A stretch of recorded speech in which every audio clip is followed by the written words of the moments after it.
What is up, you guys? It's your buddy Kaiju, and welcome back to another figure review. Today we are reviewing the Neca Predator Bad Blood figure.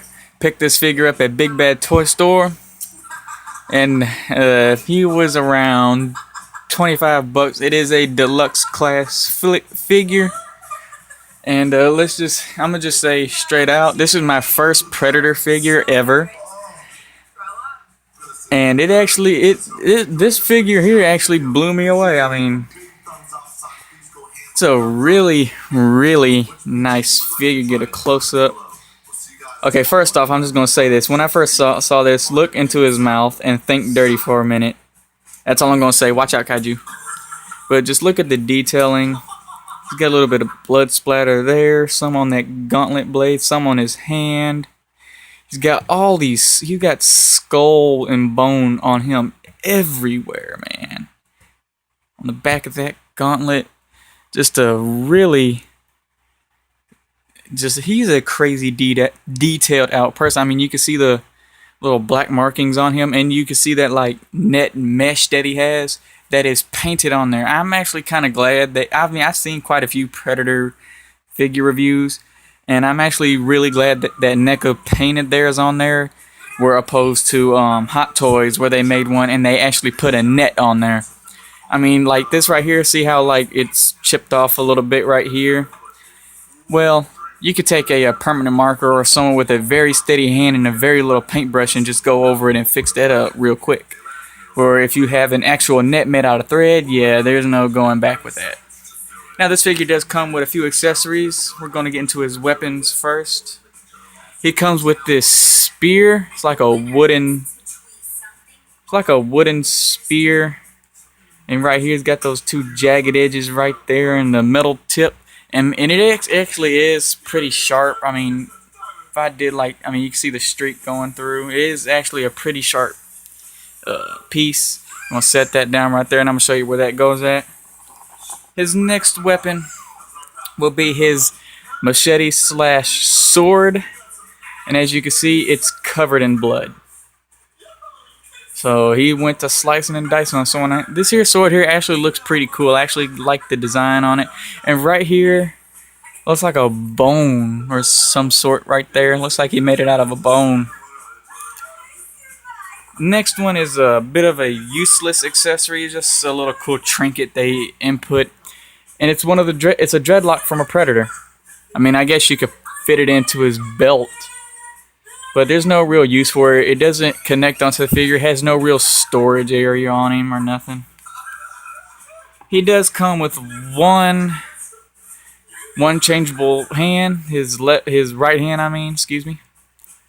Pretty cool for holding his sword or the spear. I will show you versions of that. And here's some more trophies.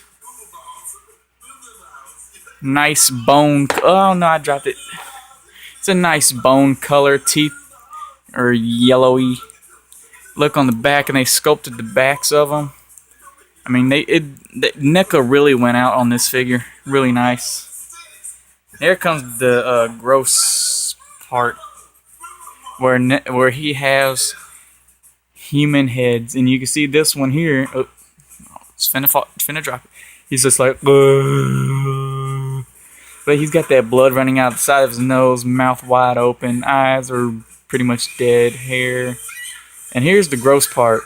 You turn this bad boy around, and look, it just that slimy red look of the brain and the back of the throat and the mouth. He does not come with just one of those heads, but he comes with two. Look at this guy here, like he died when he was high.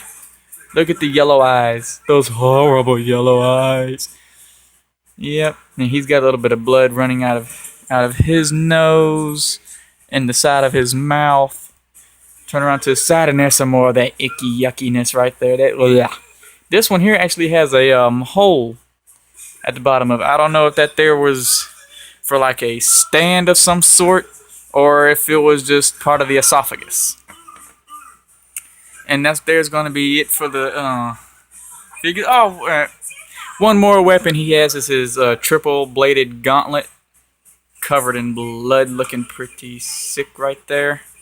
I'm going to set him back right there. Now, to attach his alternate hand, we're going to remove this hand. We're going to put the alternate hand on here. This hand, for some reason, it is a bit difficult to get on there.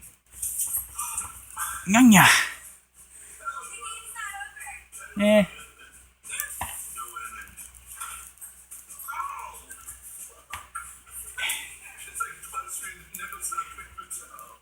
There we go, it's on there. That hand is difficult to get on there for some reason. But there he is with that alternate hand. And now we're going to show you his weapons. And here he is holding on to his machete. The machete fits very nicely in his hand, very firm. I mean, you could take and shake that machete, ain't going to go nowhere. Make his foot stretch back out. I mean, he is actually a pretty nice figure to pose around. I mean, as you can see, I'm having no difficulty with just standing him up, as where in the past I'd have figures topple over. And there he is holding on to the spear. He's getting ready to launch it at somebody. Probably launched it at this guy. But yeah, he's fixing to launch it. And this spear here actually has a storage on the figure. And as you can see, the figure holds these weapons really nicely. And there's this little rope right here that the spear can fit into. Be very careful because it is a very tight fit. Oh my gosh, it is really unnerving trying to plug in this spear. And there it is, spear hooked up to the back of the figure, hooked up to that little rope. And you know, that's actually really clever because it makes perfect sense. There is no storage for his sword, but I like to make up my own storage where, excuse me, where I just take it and put it into, adjust this a little bit, make it where it's not just sticking out of the side right there. And there we go, you got him holding the sword there at his waist where he could just easily just grab it. And that's also where these severed human heads go. They attach onto the belt with that little hook. Hook that right there.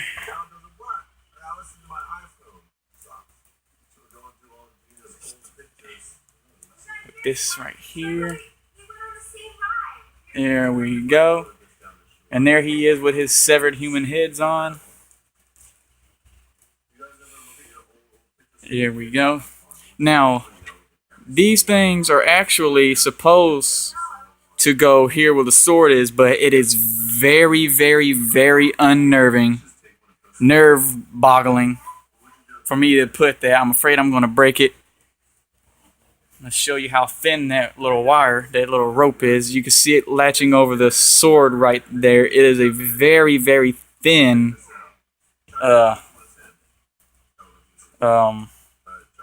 rope thing that he has, and it is very unnerving to have that thing, to squeeze that thing there. So I'm just gonna have it off to the side as something that he'll like hold in his hand. Maybe just take it, hold in his hand some way.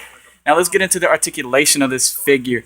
This here is a very nicely articulated figure. His head, you know, head can look up and down ever so slightly. He can look left, can look right.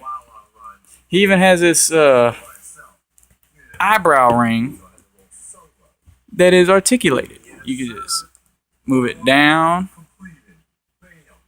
move it up, and that's actually pretty nice. He even has a nipple ring. That's weird. Now his shoulder articulation is a bit hindered due to the bits of armor. And just look at this. He's got another predator skull on his shoulder. I mean, like, how intimidating is that? You know, this arm lifts up that far. This one lifts up. They have about the same range of motion. Can move forward. Single single jointed elbows that don't quite meet 90 degrees. No forearm swivel or nothing. He has an elbow swivel. Hands are on ball joints, so you can move and tilt those freely. No ab crunch or chest crunch, but he does have waist swivel, and his legs can move up that far. Can move them back. Can move them out to the side to get a wide stance. He has double jointed knees. Bend in that far, possibly a little bit more, but I'm not gonna push it. And the ankles and feet are all on ball joints, so you can move and tilt those freely however you want. Just this overall figure is just amazing. Now his gauntlet blades are supposed to come out and retract, but on my figure they do not, and I'm not fixing to force it. But overall, it's just an amazing figure. And this is one thing that I kind of thought was a little bit funny. Okay, you don't see nothing wrong here, do you? He has a rubber butt. I kind of think that's a little bit funny. He has a rubber butt. I mean, he is just, look at the trophy. Look at his kneecaps. He's got skulls for the knee, on his kneecaps, for like knee bracers or something. And he is just an intimidating predator. I mean, if I saw this guy running at me, I seen all that stuff on me. Ooh, I'll be running. But this figure is a bad blood. He's from the bad blood clan, where he's not killing for sport, but he's killing just for fun. And that's not the way of the predator. So they sent another predator to kill this predator. I don't know if that predator killed this predator or not. Man, that's a lot of predators. And just to get a sense of how tall he is, I don't have any other predator figures to compare him with, but most people know about the size of Godzilla here. So here he is compared to the Neca's 1995 Burning Godzilla, and he is towering over Godzilla. I mean, wow.